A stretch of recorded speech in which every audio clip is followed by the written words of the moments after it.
This is the Play Your Position podcast, where we huddle up, call the plays, and inspire you to run your ball into the end zone. Are you ready to score more game-winning touchdowns in your life, business, and career?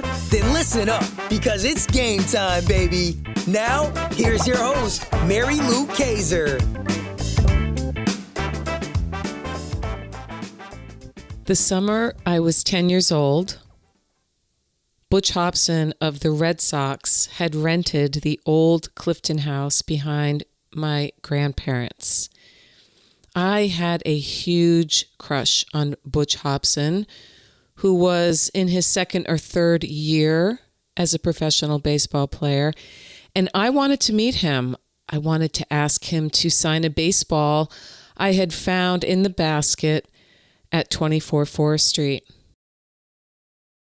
I even walked halfway down the very short dirt path that connected the back of Granny and Grandpa's property to the Clifton house, a path my father must have walked many times as a boy when he went over to play with his friend, Jim Clifton. I remember looking at the back of the house. My heart was racing in my chest. I was overcome with so many emotions at once. Fear, puppy love, girl crush syndrome, which is part puppy love, part fangirl at an NSYNC concert crazy. I gripped the baseball in my right hand as I stopped walking. I looked up at the house, imagining the man somewhere inside that house, the man I'd seen wearing his white uniform with the red letters, up at bat, on television, dozens of times. I imagined him making a sandwich in the kitchen and eating it with an ice-cold Coke and a bag of potato chips. I imagined him walking through the rooms, kitchen, living room, down the hallway. And then I turned around and walked back to my grandparents' house. Fear got the better of me that day. I wish I could say it never did again, that at 10 I learned a tough lesson about missed opportunities, not because of intentional choice to miss the opportunity, but because of sheer fear taking over. That's what fear wants most, to control us, to completely shut us down. In that state, it is most at home, it is most comfortable. As soon as we decide to push it aside and kick it to the curb, it will scamper off, yelping with a bruised ego in search of someone else to take up resonance with. No, fear would stop me from moving forward many more times. However, over the years, I have developed a keen sense about when it shows up and what to do about it.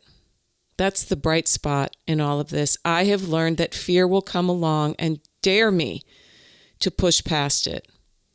These days, 9 times out of 10, I do, but damn it if that terror barrier doesn't stop me that 10th time now and again. And when it does, I think about myself as a 10-year-old girl with a mad crush on a professional baseball player who struggled with his own fears, his own doubts, his own demons too. Because we all do. We all do.